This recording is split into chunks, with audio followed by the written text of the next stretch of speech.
एक बार अर्जुन अपने सखा श्री कृष्ण के साथ वन में विहार कर रहे थे। अचानक ही अर्जुन के मन में एक प्रश्न आया और उसने जिज्ञासा के साथ श्री कृष्ण की तरफ देखा। श्री कृष्ण ने मुस्कुराते हुए कहा, हे पार्थ, क्या पूछना चाहते हो? पूछो। अर्जुन ने पूछा। है माधव, पूरे ब्रह्मांड में सबसे बड़ा कौन है? श्री कृष्ण ने कहा, हे पार्थ, सबसे बड़ी तो धरती ही दिखती है, पर इसे समुद्र ने घेर रखा है, मतलब यह बड़ी नहीं। समुद्र को भी बड़ा नहीं कहा जा सकता, इसे अगस्त्य ऋषि ने पी लिया था। इसका मतलब अगस्त्य ऋषि बड़े हैं पर भी आकाश के एक कोने में चमक रहे हैं। इसका मतलब आकाश बड़ा है, पर इस आकाश को भी मेरे वामन अवतार ने अपने एक पग में नाप लिया था। इसका मतलब सबसे बड़ा मैं हूँ, पर मैं भी बड़ा कैसे हो सकता हूँ, क्योंकि मैं अपने भक्तों के हृदय में वास करता हूँ, अर्थात सबसे बड़ा भक्त है। इस तरह भक्त के हृदय में भगवान बसते हैं, इसलिए इस संसार में सबसे बड़ा भक्त है।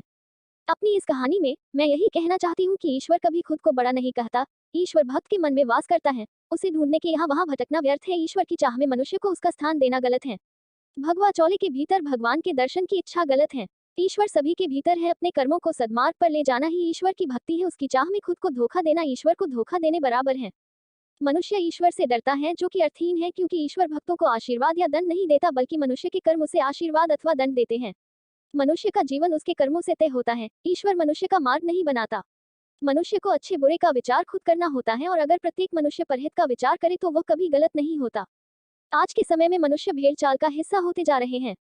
किसी भी व्यक्ति को संत का चोला पहने देख उसके अंधे भक्त बन जाते हैं। अपने कर्मों का विचार किए बिना उस पाखंडी की बनाई राह को अपना जीवन बना लेते हैं। इस तरह हमारे देश में आए दिन आसाराम और रामपाल जैसे देशद्रोही सामने आ रहे हैं। इस तरह के सच के सामने आने से कई लाखों लोगों का जीवन आधारहीन हो जाता है और अविश्वास उनके जीवन पर छा जाता है। देश के लिए सभी को जागने की जरूरत है। ईश्वर के रूप को सही तरह से समझने की जरूरत है। यह कहानी आपको कैसी लगी, आप हमें कमेंट बॉक्स में लिख सकते हैं। आपके लिखे कमेंट हमें आगे बढ़ने में सहयोग करते हैं।